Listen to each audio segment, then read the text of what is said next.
5 worst places to live in Northern Ireland.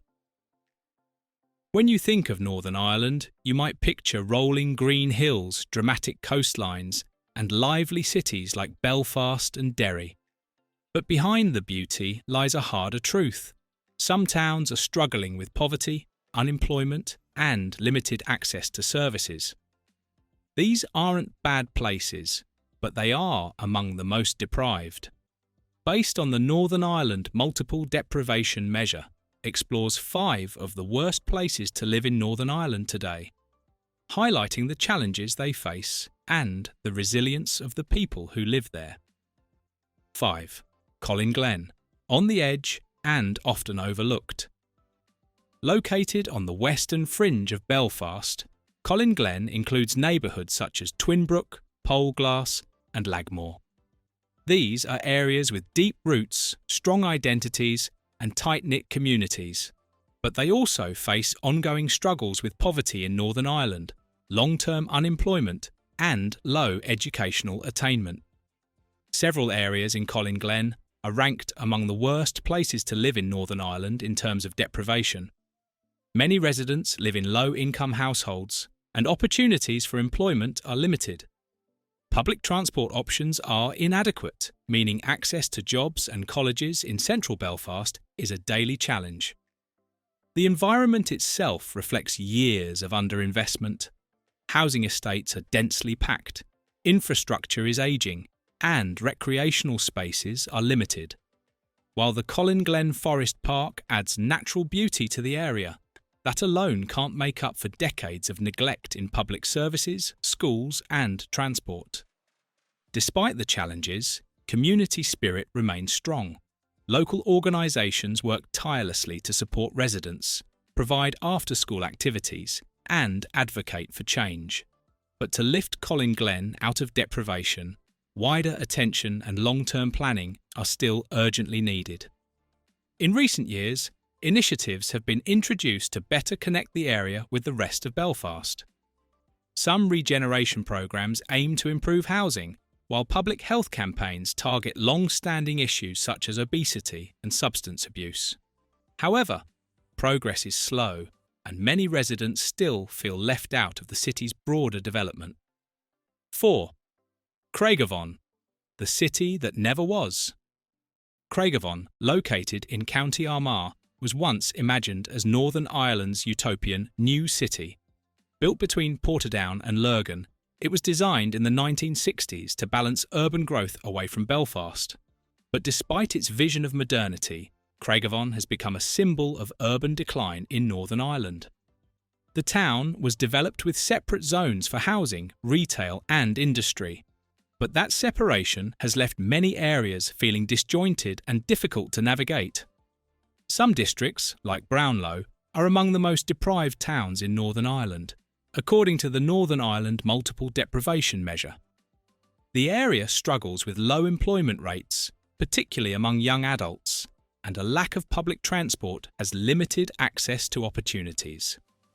Educational underachievement and social isolation are ongoing concerns.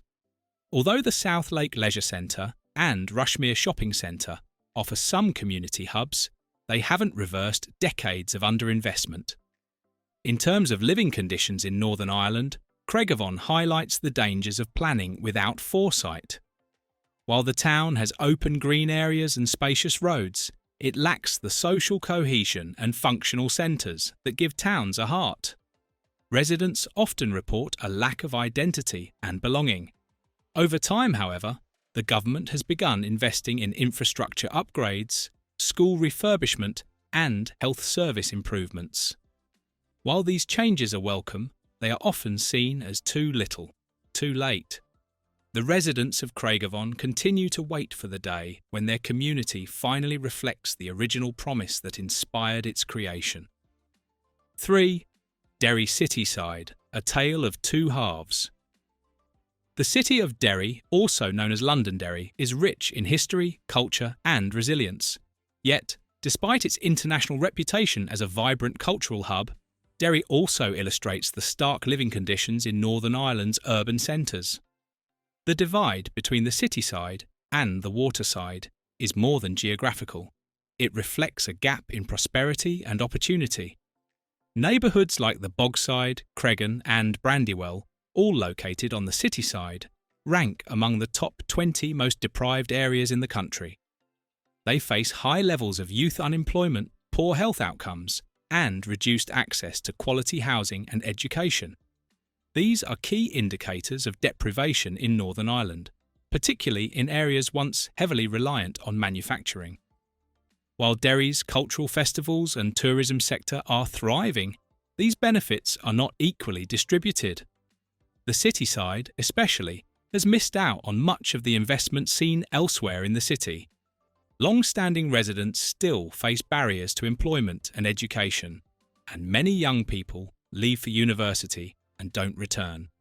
Nonetheless, the potential is enormous. Community projects, grassroots organisations, and youth initiatives are building new momentum. But until infrastructure, education, and job access improve across all districts, Derry's West Bank will continue to struggle. Many residents have pointed to poor housing conditions and a lack of mental health support as core issues affecting their quality of life. The closure of local amenities, such as libraries and recreation centres, has further eroded public confidence. With consistent political will and inclusive policy, however, Derry could be transformed into a model for urban renewal. 2. Inner North Belfast, trapped in a cycle of hardship. Inner North Belfast lies just north of the city centre and includes areas such as New Lodge, Carrick Hill and Duncairn. Despite its central location, it's consistently identified as one of the worst places to live in Northern Ireland based on government data. Many neighbourhoods here are among the top 10 most deprived in the region. According to the Northern Ireland Multiple Deprivation Measure, Inner North Belfast suffers from low household income, high unemployment and poor health indicators. Educational outcomes are also significantly below the national average, with many young people leaving school early and struggling to find work. Unlike parts of Belfast that have experienced rapid regeneration, Inner North Belfast has seen little change. While the Titanic Quarter and central retail zones have boomed, nearby working-class communities have been left behind. Derelict buildings and social housing in poor condition are still commonplace. Yet there's a determined push for progress. The expansion of Ulster University nearby is creating new opportunities, and local organisations provide vital services in education, food security and mental health. The need for meaningful, long-term investment remains, but the foundations for change are already there. Public safety remains a concern, particularly at night, with antisocial behaviour occasionally reported. Despite this, families and long-time residents often stress their pride in the community and their hope for future redevelopment that includes, not displaces, them. Investment in youth clubs, adult training and small businesses could help reshape Inner North Belfast's narrative for good. 1. Strabane, still waiting for a breakthrough. Strabane, located in County Tyrone near the border with the Republic of Ireland, ranks at the very top of multiple deprivation scales. The Strabane Central 2 area is officially listed as the 7th most deprived district in all of Northern Ireland, according to the Northern Ireland Multiple Deprivation Measure. Once a thriving centre for textile production, Strabane has suffered from industrial decline, poor infrastructure and lack of connectivity. The town is isolated from major motorway links and public transport access is limited. These factors have contributed to high unemployment, especially among those aged under 30. Educational outcomes are poor, health services are stretched, and access to modern amenities is inconsistent. Many families live below the poverty line, with a significant portion relying on social assistance for basic needs. For many young people, the only viable path to opportunity involves leaving the area altogether. Despite this, Strabane remains a proud and passionate town. Festivals, sports clubs, and local entrepreneurs continue to bring life into the community. But it will take more than local passion. It will require targeted investment, regional planning and national support to bring Strabane up to the standard its people deserve. Efforts to promote tourism and local arts have shown promise, and community-driven initiatives are trying to change the narrative. However, residents frequently express concern over the lack of long-term employment and the slow pace of infrastructure development.